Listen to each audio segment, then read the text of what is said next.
Hello everyone, very good morning. I hope you are fine. Welcome to expert classes by Manju ma'am. Student, जैसा कि आप सभी लोग जानते हैं कि इस समय हम आप लोगों का मॉडल पेपर स्टार्ट किए हुए हैं। ये model paper MA second semester home science paper 4 का है स्टूडेंट। तो आप लोगों में बहुत लोग सोच रहे होंगे कि पेपर 3, तो देखिए पेपर 3 का जो है आप लोगों को पहले ही स्टार्टिंग में ही हम मॉडल पेपर दे चुके थे वो, और प्लस आप लोगों प्रीवियस ईयर के सारे क्वेश्चन, सारे मॉडल पेपर्स जो है आप लोग सॉल्व कर दीजिएगा। उससे बाहर आप लोगों का कुछ भी नहीं आएगा। आज जो है आप लोगों का पेपर 4 हम स्टार्ट किए हुए हैं, क्योंकि इस सेमेस्टर में जो है पेपर 4 जो है चेंज हो गया। पहले क्या था आपका मैनेजमेंट वाला था, ठीक है। अब क्या है society of family in study of family in society. ये आप लोगों का क्या है पेपर का नाम है, study of family in society. ये आपका चौथा पेपर है जो कि इस वर्ष जो है नया जुड़ा हुआ है। आज आप लोगों का क्या है ये पार्ट 1 है, जिसमें हम लॉन्ग क्वेश्चन को कवर करेंगे स्टूडेंट। इसका एग्ज़ाम जो है आप लोगों का 17 जून को होने वाला है, ठीक है। विद्यापीठ में ये जो है नया जैसे पेपर ऐड हुआ है, study of family in society. ये आप लोगों का 17 जून को इसका पेपर होगा। आइए हम बिना समय गंवाए स्टार्ट करते हैं। आप लोगों का पहला क्वेश्चन देखिए, आप लोगों का क्या ये 2026 में जो है पहले क्या था, ये पेपर जो पहले जो था ना, ये थर्ड सेमेस्टर वालों को पढ़ाया जाता था, ठीक है। पहले ये थर्ड सेमेस्टर में चलता था, लेकिन अब क्या है ये अब आप लोगों में चेंज होकर सेकेंड सेमेस्टर में आ गया। तो थर्ड सेमेस्टर के नाम से भी ये पेपर है आप लोगों का। प्रीवियस ईयर हमने सॉल्व कराया उसमें, तो उसको भी जाकर आप लोग जो है देख लीजिएगा, क्योंकि उसमें हम आप लोगों का 3 सत्र का 2022 का, ठीक है, 2023, 2024 और 25 ये 4 सत्र का उसमें हम प्रीवियस ईयर सॉल्व कराए स्टूडेंट। तो आप लोगों से हम्बल रिक्वेस्ट है कि आप लोग पहले जाकर जो है प्रीवियस ईयर जो हमने मॉडल पेपर दिया है उसको भी आप लोग जाकर देख लीजिएगा। इस वीडियो के डिस्क्रिप्शन बॉक्स में हम उन सारे क्लास का जो है आपको लिंक दे देंगे। तो देखिए कंफ्यूज मत होइएगा। पहले क्या था, पहले जो थर्ड सेमेस्टर में ये पेपर चलता था, लेकिन अब संशोधन होके क्या हुआ, आप लोगों के सेकेंड सेमेस्टर में आ गया है ये पेपर। तो आइए हम स्टार्ट करते हैं। देखिए पहला क्वेश्चन क्या, पारिवारिक अध्ययन में विकासात्मक सिद्धांत को लिखिए। देखिए विकासात्मक सिद्धांत के बारे में जो है यहाँ पर पूछ रहा है। कभी कभी क्या होगा, इसी क्वेश्चन को जो है अध्ययन में क्या पूछ सकता है, उपागम के नाम से पूछ सकता है। क्या नाम, उपागम के नाम से भी पूछ सकता है। देखिए इसका आंसर क्या है, पारिवारिक अध्ययन में विकासात्मक सिद्धांत या उपागम के अनुसार परिवार की वर्तमान स्वरूप धीरे धीरे विकास का परिणाम है, ठीक है। जो आज हम देख रहे हैं, ठीक है, आज जो वर्तमान समय में परिवार का जो स्वरूप देख रहे हैं वो क्या है, वो जो है पहले कुछ और था, लेकिन अब क्या है आज का ये बदलता हुआ स्वरूप है, ठीक है। सर्वप्रथम आदिम युग में पूर्व परिवार नाम की कोई संस्था नहीं थी। यानी पहले धरती पे क्या था, परिवार नाम की कोई भी संस्था नहीं थी, लेकिन धीरे धीरे जैसे जैसे समय बीतता गया उसमें परिवर्तन आते गए, और आज क्या है, आज ये परिवार का स्वरूप आपको वर्तमान में दिखाई देता है। फिर कालांतर में विकास की प्रक्रिया के कारण निम्न क्रम निर्धारित हुए। यानी काल जैसे जैसे काल का चक्र चलता गया वैसे वैसे क्या है परिवार की जो है रूपरेखा जो है बदलती गई, और जिसे हम 5 बिंदुओं से समझते हैं। देखिए पहला क्या है, आदिम परिवार, जिसको इंग्लिश में क्या बोलते हैं, प्रिमिटिव फैमिली बोलते हैं। दूसरा क्या है, अति प्राचीन समय के परिवार, प्री एंशियंट फैमिली। फिर क्या, प्राचीन समय के परिवार, एंशियंट फैमिली, ठीक है। उसके बाद क्या है, मध्यकालीन परिवार, द मेडिवल फैमिली, और आधुनिक परिवार यानी मॉडर्न फैमिली। तो ये क्या है, विकासात्मक सिद्धांत के आधार पर जो है परिवार को जो है 5 कैटेगरी में काल के समय के अनुसार क्या किया गया है, बांटा गया। अब आइए इसके हम एक एक वीडियो को डिटेल में देखते हैं। देखिए पहला क्या है, आप एक एक वीडियो करें, एक एक पॉइंट को हम डिटेल में देखते हैं। देखिए यहाँ पे क्या है, आदिम परिवार। यह परिवार आदिवासी समाजों के परिवार हैं। आदिम समय में इन परिवारों की कुछ प्रमुख विशेषताएं निम्नलिखित होती थी। यानी ये जो आदिम परिवार क्या है, तो आदिम परिवार याद रखिएगा कि ये जो है आदिवासियों के परिवार से लिया गया है। आदिवासियों के परिवार को ही आदिम परिवार कहते हैं, और उसमें कुछ विशेषताएं पाई जाती। क्या क्या, पहला क्या था, पैतृत्व के बारे में अज्ञान, ठीक है। दूसरा क्या, नातेदारी संबंधों का प्रभुत्व। तीसरा क्या, वर्तमान वर्तमान के समान शिक्षा का अभाव। देखिए क्या था, मतलब पहले क्या था, पहले जो आदिवासी लोग थे तो उसमें जैसे विवाह जैसी संस्था का कोई प्रचलन नहीं था, इसलिए उनके पिता कौन है इसकी इसका जो है जानकारी नहीं मिल पाता था। मतलब कोई भी किसी के साथ जो है संबंध बनाता था और मतलब किसी भी लेडी को जो है प्रेग्नेंट कर देता था, तो ऐसा था। फिर क्या, नातेदारी संबंधों का प्रभुत्व, मतलब उसमें क्या था, रिश्तेदारियों कुछ चीज़ों को जैसे ज़्यादा महत्व दिया जाता था। फिर क्या, वर्तमान के समय जो है शिक्षा का अभाव, तो उस समय जैसे आज क्या है, आज जैसे बहुत कोशिश की जा रही है कि जो है शिक्षा का अभाव न रहे, हर बच्चा मतलब भारत का हर एक बच्चा जो है शिक्षित हो। उस समय क्या था, एजुकेशन नहीं था, ठीक है, तो उसका क्या था, अभाव पाया गया। अब आइए देखिए हम बात करते हैं अति प्राचीन समय के परिवार के बारे में। तो देखिए ईसा के 3000 वर्ष पूर्व से 1000 वर्ष पूर्व तक के समय के परिवार इस श्रेणी में आते हैं। इन परिवारों में महिलाओं की स्थिति अच्छी थी, ठीक है, यानी कहने का मतलब क्या, अति प्राचीन परिवार के समय में क्या था कि उस समय क्या था, परिवार की स्थिति में महिलाओं का जो कैटेगरी आता है वो बहुत ज़्यादा अच्छा था। संपत्ति पर महिलाओं के अधिकार को मान्यता थी और एवं उन्हें उत्तराधिकार के रूप में भी मान्यता प्राप्त थी। यानी कहने का मतलब ये था कि जैसे क्या है, संपत्ति का अधिकार, संपत्ति है तो संपत्ति में क्या है, अगर बेटा है तो बेटे के साथ साथ क्या है, बेटियों का भी उस समय मतलब अधिकार प्राप्त था। लेकिन वर्तमान समय में फिर से इस नियमावली को लाया गया कि नहीं, बेटा बेटी दोनों का जो है हिस्सा बनेगा। पहले बीच में क्या था, इस चीज़ को नहीं था, लेकिन बेटियां जो होती वो कभी भी अपने मायके का हिस्सा नहीं लेती हैं। वो अपने सोचती हैं कि नहीं, अपने भाई के लिए, सबके लिए क्या वो प्रॉपर्टी है, हम अपने परिवार में खुश हैं, ठीक है। अगला पॉइंट हमारा क्या है, प्राचीन समय के परिवार। तीसरा क्या है, प्राचीन समय के परिवार। तो देखिए प्राचीन ग्रीक एवं रोमन परिवार इन परिवारों में सम्मिलित किया जा सकता है। प्राचीन परिवार को जो है क्या, ग्रीक और रोमन परिवार में क्या करते हैं, हम सम्मिलित कर सकते हैं। इस समय के परिवार पितृसत्तात्मक एवं पितृवंशी थे। यानी प्राचीन समय के जो परिवार थे उसमें क्या था, पितृसत्तात्मक, यानी पिता का मतलब सत्ता था, ठीक है। इस समय परिवारों में महिलाओं की स्थिति निम्न थी। जाहिर सी बात है कि जहाँ माँ का कोई मतलब वजूद न रहे तो वहाँ पर क्या होगा, स्त्री की जो मतलब स्थिति क्या होगी, निम्न होगी, ठीक है। भारत में वैदिक काल में संयुक्त परिवार प्रणाली प्रचलन में थी। परिवार पितृसत्तात्मक एवं पितृवंशीय थी। एक विवाह की प्रथा ही प्रमुख रूप से प्रचलित थी, परंतु बहुपत्नी विवाह की अनुमति थी। यानी कहने का मतलब क्या था कि जो प्राचीन समय के जो लोग थे वो क्या थे, वो मतलब उस समय प्राचीन समय का जो परिवार था वो पितृसत्तात्मक था। महिलाओं की स्थिति जो है निम्न थी। निम्न होने का कारण क्या, जहाँ पर मतलब एक ही जो है जाति का अगर प्रभुत्व रहे तो जाहिर सी बात है कि दूसरा जो है अपने आप वो प्रभावित रहेगा। और क्या था, उस समय जो थी ज्वाइंट फैमिली का ज़्यादा प्रचलन था। और ज्वाइंट फैमिली में मतलब क्या कि मतलब जो पिता ने डिसीजन ले लिया या घर के जो बड़े बुजुर्ग डिसीजन ले लें उसको सब लोग मानते थे। और प्राचीन समय में जो विवाह की प्रथा थी वो क्या थी, एक ही विवाह कर सकते थे, लेकिन बहुपत्नी रखने की अनुमति थी। यानी आपके पास साधन संपन्न है आप, तो आप एक के अलावा 2-3 पत्नियां भी आप रख सकते थे। ये कब था, प्राचीन परिवार में था। अब आइए देखिए हम बात करते हैं मध्यकालीन परिवार। मध्यकालीन परिवार में क्या है कि मध्यकाल में ईसाई चर्च रोम चर्च बन गया था। इस समय के परिवारों में विवाह एक संस्कार बन गया था। तलाक नियम विरुद्ध हो गया था। तलाक नियम जो था विरुद्ध हो गया था, ठीक है। पितृसत्ता को प्रोत्साहन किया जाने लगा। इस समय एक विवाह का भी प्रचलन हो गया था, ठीक है।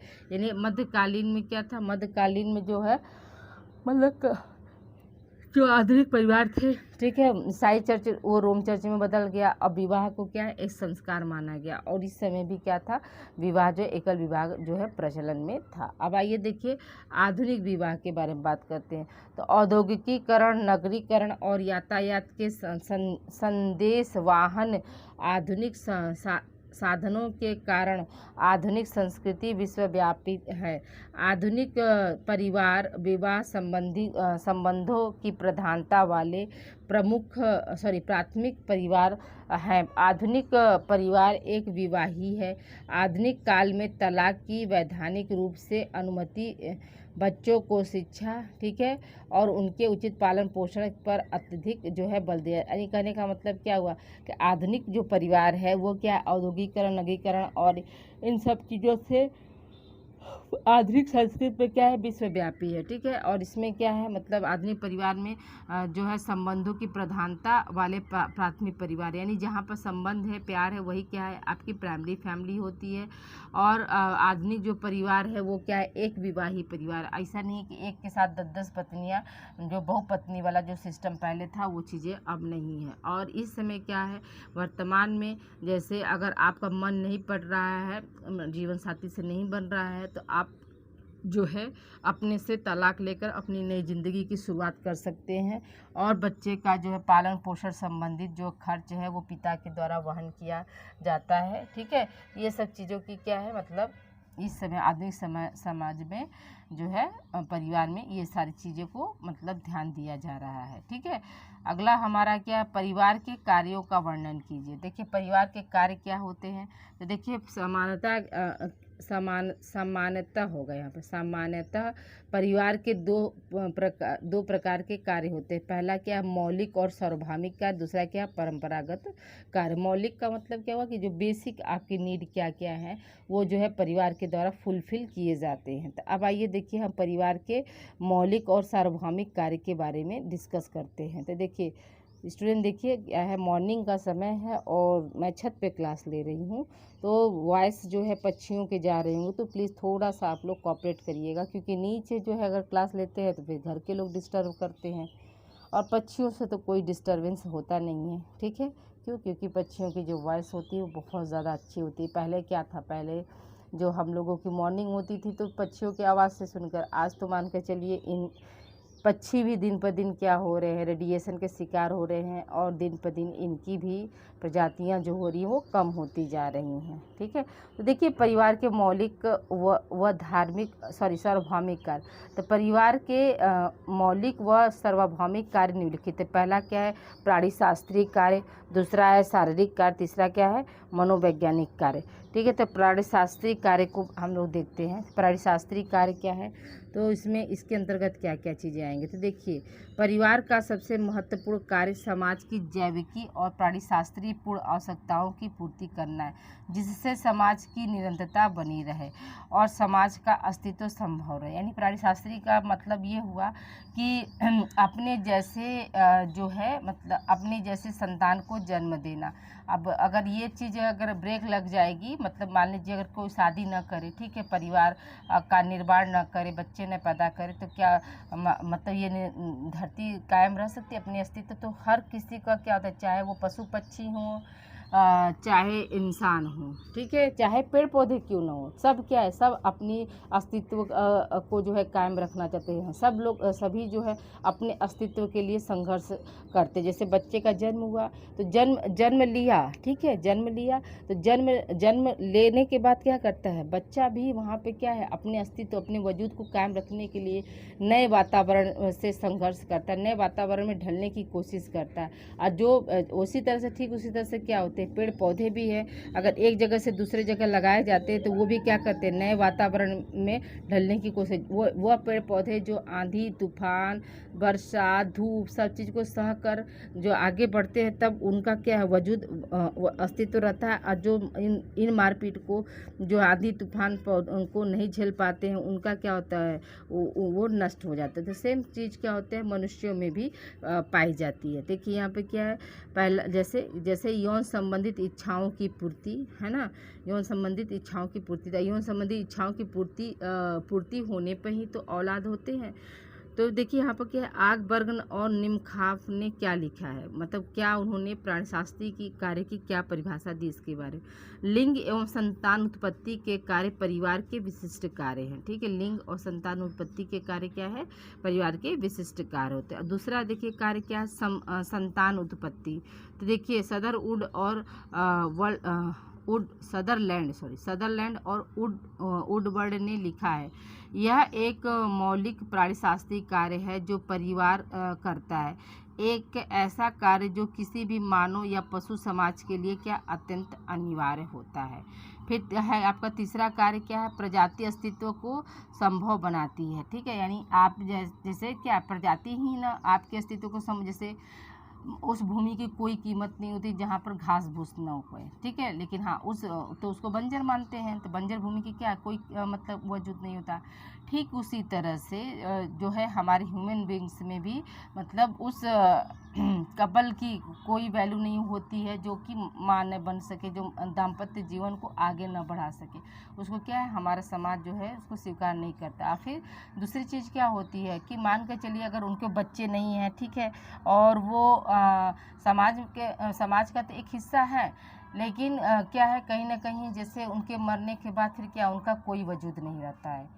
तो अपने वजूद को, अपने अस्तित्व को कायम करने के लिए क्या है संतान उत्पत्ति जो है जरूरी होता है। फिर क्या देखिए गुडे ने लिखा है, प्रजाति का अस्तित्व, यदि परिवार मानव की प्राणशास्त्रीय आवश्यकताओं के लिए पर्याप्त व्यवस्था न करे तो समाज क्या हो जाएगा, समाप्त हो जाएगा। यानी कहने का मतलब क्या है कि अगर हर जीवन साथी जो है, हर कपल जो है अगर सोचे कि नहीं हम सिर्फ अकेले आए अकेले जाए, हमको संतान उत्पत्ति नहीं करना है, उनकी आवश्यकताओं को फुलफिल नहीं करना है, तो क्या हो जाएगा धीरे धीरे हमारा समाज क्या हो जाएगा, समाप्त हो जाएगा। अब देखिए हम शारीरिक कार्य के बारे में बात करते हैं। शारीरिक कार्य में क्या हो जाएगा, आज की क्लास थोड़ी सी लंबी हो सकती है स्टूडेंट, हो सकता है कि आधे घंटे का क्लास आज आप लोगों का हो जाए। ठीक है, तो आज देखिए पहला पार्ट हम दे दिए, कल जो है आप लोगों को कोशिश रहेगी कि आज जो है थर्ड सेमेस्टर का हम क्वेश्चन सॉल्व करा दिए, क्योंकि मैंने बताया ना कि पहले ये कोर्स क्या था, थर्ड सेमेस्टर में चलते थे, सॉरी ये पेपर जो है थर्ड सेमेस्टर में चलता था, और अब क्या है आप लोगों को सेकंड। तो आज हम 2026 का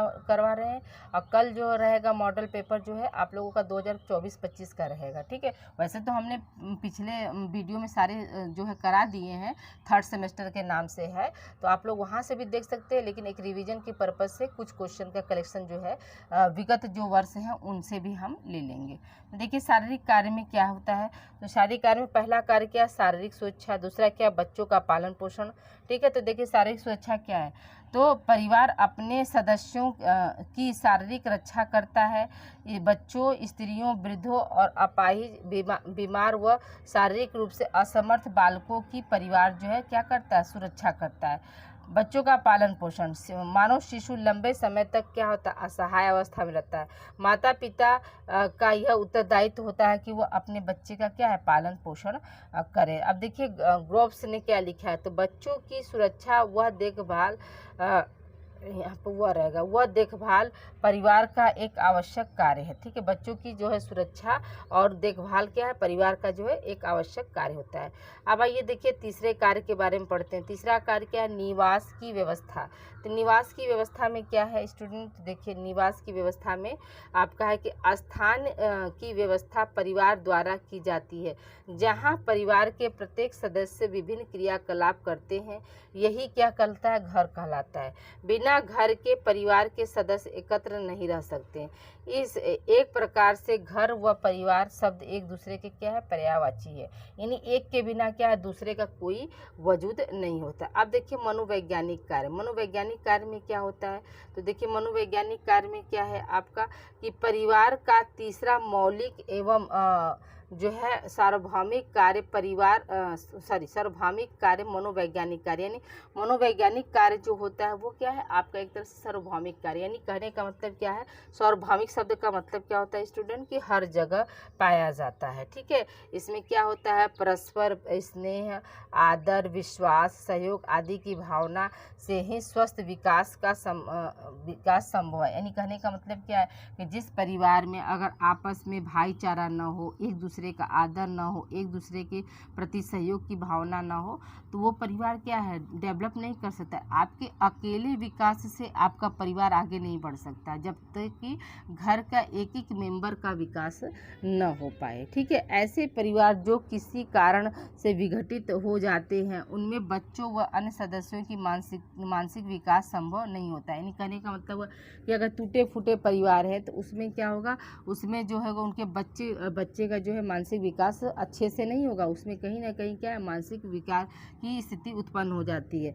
ऐसे परिवारों में मानसिक शांति नहीं रहती, ऐसे परिवार के बच्चे भी क्या होते, अपराधी जो है बन सकते। जैसे किसी को पर्सनली, जैसे अभी क्या है, अभी आप लोग जो है युवा प्रौढ़ावस्था में आप सभी लोग आ गए हैं, तो ये स्थिति क्या होती है, ये भी स्थिति जो है आपकी किशोरावस्था की जो स्थिति होती है, बहुत ज़्यादा डगमग वाली स्थिति होती है। इसमें क्या होता है, जिन बच्चों को माता पिता से प्यार, सहयोग ये सब मिलता है, तो वो बच्चे कभी भी गलत काम में नहीं जाएंगे, ठीक है। और जिन बच्चों को जो है माता पिता का प्यार नहीं मिलता, ठीक है, उनको अपनापन नहीं मिलता, तो वही क्या है, दूसरे चीज़ों में आश्रय ढूंढते हैं। दूसरे चीज़ों में आश्रय ढूंढने का मतलब क्या हुआ कि वो जो है अपराधी प्रवृत्ति में भी जाना मतलब शुरू कर देते हैं। दूसरा क्या होता है, ये जैसे अफेयर वाली जो चीज़ें होती वो करना शुरू कर देते हैं। क्यों? क्योंकि कहीं ना कहीं क्या है, उनको समझने वाले उनके पेरेंट्स नहीं होते, उनके फैमिली के मेंबर नहीं होते, इसलिए क्या होता है, उनमें भटकाव आ जाता है। अब देखिए, जीवन की चाहे कोई भी स्टेज हो, ठीक है, माँ को जो होता है, पिता तो मान लीजिए वो टच नहीं दे पाते, लेकिन माँ को क्या है, अपने बच्चे, चाहे वो बेटी हो चाहे वो बेटा हो, अपने टच में रखना चाहिए। कहने का मतलब ये है कि अगर बच्चा आपका 20-21 साल का भी हो जाए, तो भी आप उसको जैसे प्यार से मतलब सर पे हाथ फेर सकते हैं, उसको गले लगा सकते हैं, उसको मतलब हमेशा आप अपने टच में रख सकते हैं। तो वो कभी भी उससे छोटी मोटी सारी बातों को आप शेयर कर सकते हैं। कब कब किस किस एज में क्या गाइडेंस है उसको आप दे सकते। तो इससे क्या होगा, इससे जो आप, चाहे वो लड़का हो या चाहे वो लड़की हो, वो कभी भी भटक नहीं सकती। क्यों? क्योंकि उसकी सारी चीज़ों की ज़रूरतें जो होती है उसके माँ बाप के द्वारा या उसके परिवार के फैमिली मेम्बर के द्वारा जो है पूरा होता है। और वो कभी भी मतलब उसको ये एहसास दिलाना कि नहीं बेटा, देखिए सब चीज़ का क्या है, उम्र जो है निर्धारित होती है। लेकिन पहले क्या है, पहले आप अपना कोई लक्ष्य बनाइए, उसको हासिल कर लीजिए, फिर जो है बाकी की जो सेकेंडरी चीज़ें हैं, जैसे आपका प्यार, मोहब्बत, शादी, विवाह, ये सब क्या, सब आपकी सेकेंडरी चीज़ें। सबसे पहले क्या, अगर आप इस दुनिया में आए हैं तो आप इस दुनिया में अपने अस्तित्व को कायम रखने के लिए जो है आप पहले कोई एक मुकाम जो है हासिल कर लीजिए, फिर सारी चीज़ों में आप पढ़िएगा, ठीक है। फिर क्या है, गोब्ज ने क्या लिखा कि अत्यधिक आत्मीय संबंधों के अवसर प्रदान करना परिवार का क्या है, आवश्यक कार्य होता है। अब देखिए, परिवार के परंपरागत कार्य कौन कौन से होते हैं। तो देखिए, परिवार के परंपरागत कार्यों के अंतर्गत जो है आर्थिक, सामाजिक, धार्मिक, सांस्कृतिक और मनोरंजन संबंधी कार्य आते हैं, ठीक है। तो अब यहाँ से क्या, दूसरा हम स्टार्ट कर दिए। दूसरा मतलब परिवार के दो कार्य कौन कौन से थे, मौलिक और सार्वभौमिक कार्य पहला बताया, उसके अंतर्गत वो सारे पॉइंट्स थे। अब यहाँ से क्या हो रहा है, परिवार के परंपरागत कार्य। तो देखिए यहाँ पे पहला क्या है, आपका आर्थिक कार्य। तो देखिए, परिवार न केवल जैविकी, मनोवैज्ञानिक व शारीरिक कार्य करता है, वरन अनेक आर्थिक कार्य भी करता है। परिवार में प्रायः पुरुष धनोपार्जन का कार्य करते हैं, परंतु वर्तमान समय में शिक्षित व अशिक्षित स्त्रियां भी नौकरी करके कुटीर उद्योग धंधों को अपनाकर धन अर्जित कर परिवार की आय में वृद्धि करने में सहयोग प्रदान करती हैं। और ये आर्थिक कार्य जो है, कार्य क्या है, इस प्रकार होता है। तो पहला देखिए आपका क्या है, श्रम विभाजन, ठीक है, श्रम विभाजन यानी कार्य का बंटवारा। दूसरा क्या, उत्तराधिकार का निर्धारण, ठीक है। तीसरा क्या, उत्पादक इकाई। चौथा क्या, आय की व्यवस्था। श्रम विभाजन का मतलब हमने अभी आपको बताया कि जिसका जैसा कैटेगरी वैसा काम उसको दिया जाएगा, तो ये काम का विभाजन हो गया और उसके अनुसार उसका वेतन होगा। उत्तराधिकार का निर्धारण का मतलब ये हुआ कि मतलब कौन, मतलब जैसे घर में क्या होता है, एक ही मुखिया होता है, ठीक है, तो वहाँ पे क्या, उसको सारे राइट्स जो है प्राप्त रहते हैं, जिससे कि वो घर के अन्य सदस्यों की जो है मदद कर सकता है। उत्पादन इकाई का मतलब क्या हुआ कि चाहे वो आप कुटीर, पहले क्या था, पहले हमारा भारत जो था टोटल खेती पर डिपेंड था, यानी भारत की जो 70% जनता जो थी, तो वो क्या थी, कृषि के ऊपर डिपेंड थी। तो उत्पादन दर जो है बढ़ाने के लिए तरह तरह के जो है टेक्नोलॉजी का यूज किया जाता था, ताकि उत्पादन इकाई बढ़े और जिससे क्या हो, जो लोग हैं उनका जीविकापार्जन अच्छे से चल सके, उनकी आर्थिक स्थिति में सुधार। लेकिन वर्तमान समय में क्या, खेती के साथ साथ अगर कोई पार्ट टाइम कोई काम नहीं करता, तो सिर्फ खेती से वो सारे अपने आर्थिक स्थिति को जो है स्ट्रांग नहीं बना सकता। आय की व्यवस्था का मतलब कि धनोपार्जन करके उसको व्यवस्थित ढंग से लाना, ताकि परिवार के सारे आवश्यकताओं की जो है फुलफिल पूर्ति हो सके। अब आइए देखिए हम बात करते हैं सामाजिक कार्य। सामाजिक कार्य में क्या है स्टूडेंट, तो देखिए परिवार समाज की एक महत्वपूर्ण इकाई है। वह छोटी होने पर समाज पर अपना महत्वपूर्ण प्रभाव रखती है। परिवार के सदस्य अनेक सामाजिक कार्य करके अपने परिवार का समाज में विशिष्ट स्थान बनाते हैं। परिवार के सदस्यों की सामाजिक आदतों, रीति रिवाजों, परंपराओं का निर्धारण परिवार ही करता है। सामाजिक मान्यताओं को ध्यान में रखते हुए परिवार ही अपने सदस्यों को रहन सहन, खान पान, पारस्परिक व्यवहार व भाषा संबंधित जो है ज्ञान क्या करता है, प्रदान करता है। अब आइए देखिए परिवार के जो है कार्य, सामाजिक कार्य के अंतर्गत क्या क्या चीज़ें आती हैं। तो देखिए पहला क्या है आपका सामाजिक स्थिति का निश्चित करना, ठीक है, सामाजिक स्थिति निश्चित करना। दूसरा क्या है सामाजिकरण। तीसरा क्या है सामाजिक नियंत्रण। चौथा है आपका मानव सभ्यता को एक पीढ़ी से दूसरे पीढ़ी तक पहुंचाना। और पांचवा क्या है जीवन साथी के चुनाव में जो है सहायता करना। तो ये क्या है, ये आपका जो है सामाजिक कार्य के अंतर्गत ये चीज़ें आती हैं। अब आइए हम बात करते हैं धार्मिक कार्य। धार्मिक कार्य में क्या है, तो धार्मिक कार्य एक धर्म विशेष का पालन करता है। धार्मिक कार्य में क्या है, प्रत्येक परिवार एक धर्म विशेष का पालन करता है।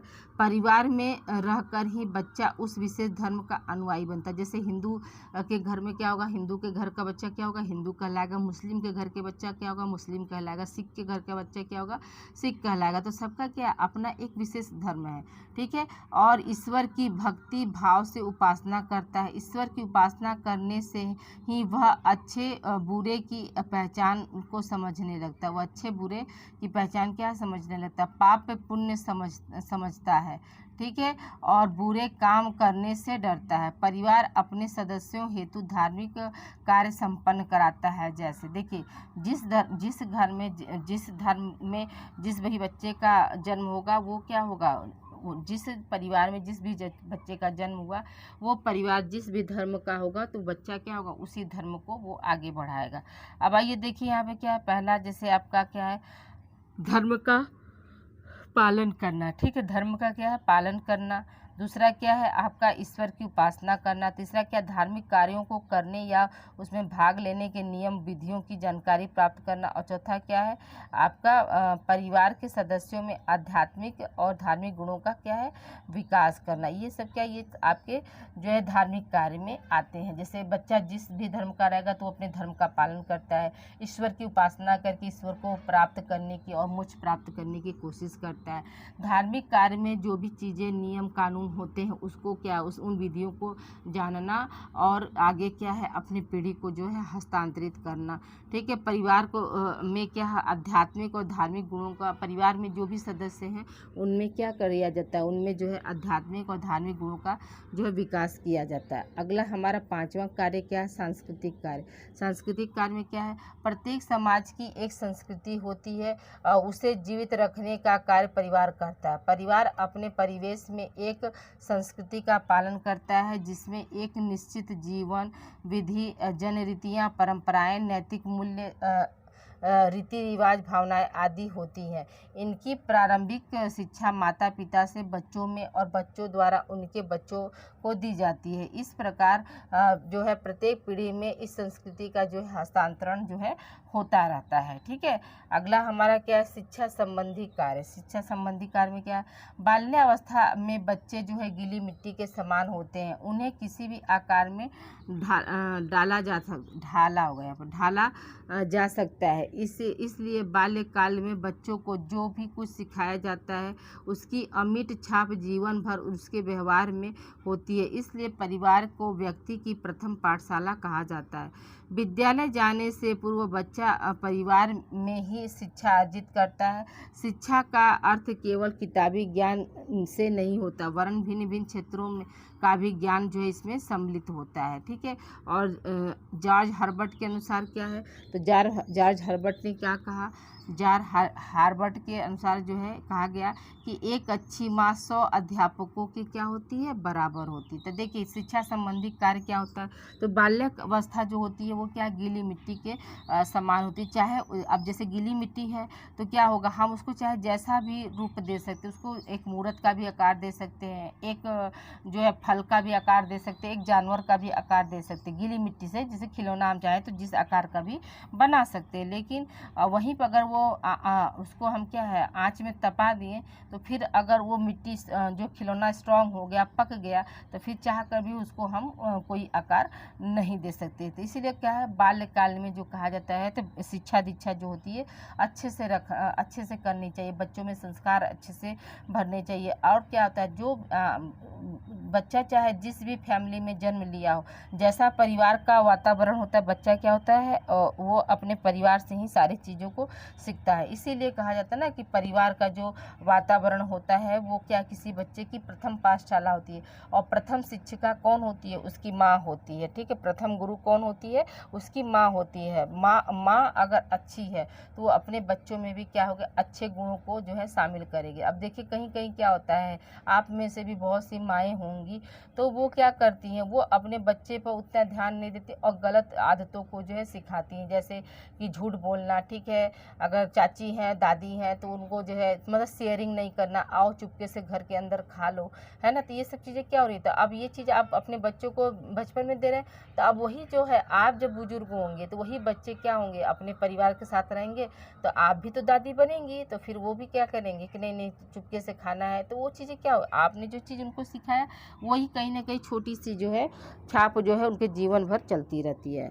ठीक है, अब आइए देखिए हम सातवां जो है कार्य क्या है, मनोरंजनात्मक कार्य होता है। तो देखिए यहाँ पे क्या है, ये परिवार अपने सदस्यों को मनोरंजन प्रदान करने का भी कार्य करता है। पति पत्नी में आपसी प्रेम, भाई बहन का स्नेह, आपसी हंसी मजाक, बच्चों का तुतलाना, शरारत करना, वृद्धों का स्नेह आदि कार्य ऐसे कार्य हैं जिनके कारण व्यक्ति अपने परिवार को जो है छोड़कर कहीं जाना जो है पसंद नहीं करता है। अब आइए देखिए मनोरंजनात्मक कार्य को जो है मैकावर और पेज ने कैसे मतलब स्पष्ट किया है। तो देखिए यहाँ पर मैकावर और पेज ने क्या लिखा है कि समाज के सभी छोटे बड़े संगठनों में से कोई भी समाजशास्त्री महत्व की गहनता में परिवार से श्रेष्ठ नहीं होता। यानी कहने का मतलब क्या हुआ कि जितने भी समाजशास्त्री या विद्वान हुए तो उन्होंने यही बताया कि सबसे पहले क्या होता है, हमारा परिवार होता है। जैसे हम वर्क प्लेस पे भी हम कमाते हैं तो किसके लिए, अपने परिवार के लिए ना। तो फर्स्ट प्रायोरिटी हमारी परिवार होती है, फिर सेकेंडरी हमारा जॉब होता है। ठीक है, अब आइए देखिए अगला प्रश्न हमारा क्या है, तीसरा प्रश्न और मोस्ट इम्पॉर्टेंट। ये आपका जो है 2026 अभी जो बीता है ना थर्ड सेमेस्टर वालों का एग्ज़ाम, उसमें आप लोगों को पूछा गया था कि परिवार समाज को बनाता है, इस कथन की जो है आप पुष्टि कीजिए। तो देखिए क्या है, तो परिवार समाज को बनाता है, यह कथन पूर्णतः सत्य है। परिवार समाज की प्राथमिक और मूलभूत इकाई होती है। समाज का कोई स्वतंत्र अस्तित्व नहीं है, बल्कि वह कई परिवारों के मिलने और उनके सामूहिक आचरण, मूल्यों और संस्कृति का जो है प्रतिबिंब होता है। यानी जो समाज है तो वो समाज का कोई अपना अस्तित्व नहीं होता, स्वतंत्र अस्तित्व नहीं होता है। वो क्या कई परिवार मिलकर जो है समाज का गठन करते हैं। ठीक है, अपने आचरण से, अपने मूल्यों से और अपनी संस्कृति को जो है एक पीढ़ी से दूसरी पीढ़ी पर हस्तांतरित करके जो है बनाते हैं। अब आइए देखिए इस कथन की पुष्टि हम कैसे करेंगे। तो पहला जो है आपका कथन देखिए क्या है, प्रथम पाठशाला और समाजीकरण का केंद्र। परिवार ही बच्चे का पहला स्कूल होता है, ये हम आपको बता चुके हैं ऊपर। यहाँ बच्चा बोलना, दूसरे का आदर करना, प्यार बांटना और सहयोग करना सीखता है। इन्हीं गुणों से समाज की क्या होती है, नींव जो होती है वो मजबूत होती है। तो देखिए परिवार क्या है, आप बच्चे का प्रथम पाठशाला होता है और समाजीकरण का केंद्र होता है। जैसे कहने का मतलब क्या हुआ कि बच्चे का जब जन्म होता है स्टूडेंट, तो बच्चा न तो जन्म के समय क्या है, बच्चा न तो सामाजिक होता है न असामाजिक होता है। ठीक है, यानी दोनों नहीं है, ना तो बच्चा सामाजिक है ना तो असामाजिक है। कहने का मतलब यहाँ पे क्या हुआ जब बच्चा 2 साल का होता है, जब वो बाहर जाता है, ठीक है, मतलब पड़ोस के बच्चों से मिलता है, पड़ोस के बच्चों के साथ खेलता है, तब वो क्या हो रहा है, समाज में प्रवेश कर रहा है, तब उसका सामाजिक विकास वहाँ से शुरू होता है, तब उसका सामाजिककरण हम कह सकते हैं। लेकिन जन्म के समय क्या है, कोई भी बच्चा न तो सामाजिक होता है और न ही क्या है असामाजिक होता है। अब आइए देखिए दूसरे बिंदु पर हम बात करते हैं, सांस्कृतिक मूल्यों का हस्तांतरण। परिवार अपनी परंपराओं, नैतिक मूल्यों और मान्यताओं को एक पीढ़ी से दूसरे पीढ़ी तक पहुंचाने का मुख्य माध्यम है। अच्छे संस्कार वाले परिवार ही आदर्श समाज का क्या करते हैं, निर्माण करते हैं। ठीक है, यानी कहने का मतलब ये है कि जो भी आपके कल्चर है उसको क्या करते हैं, आप जो है पीढ़ी दर पीढ़ी जो है उसको ट्रांसफ़र करते हैं। और आदर्श, जो भी आदर्श परिवार होता है उसी के बच्चे क्या होते हैं, अच्छे निकलते हैं, आदर्श समाज का जो है वो निर्माण करते हैं। क्योंकि बच्चे क्या है, बच्चे क्या बोलते हैं, देखते, कहता है ना लोग, अरे बच्चा सुनता नहीं है। आप हमेशा सुनते हैं मेरे बच्चे मेरी बात नहीं सुनते, बच्चे कभी सुनते नहीं है, बच्चे क्या है, देखते हैं। देखने का मतलब, कहने का मतलब क्या हुआ कि जैसा आपका बिहेवियर रहेगा बच्चा उसी का अनुसरण करेगा।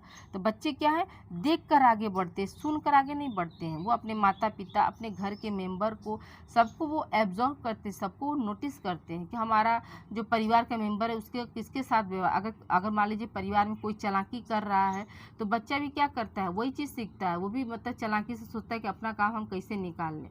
फिर धीरे धीरे जब ये चीज़ें पकड़ी जाती हैं तो धीरे धीरे क्या होता है, जो लोग जो पहले जो हमेशा अवेलेबल रहते थे वही क्या होते, फिर धीरे धीरे दूर होने लगते। क्यों? क्योंकि वो जानते हैं कि ये बंदा सिर्फ क्या, काम के वक्त हमको याद करता है। फिर क्या, सुरक्षा और भावनात्मक संबल।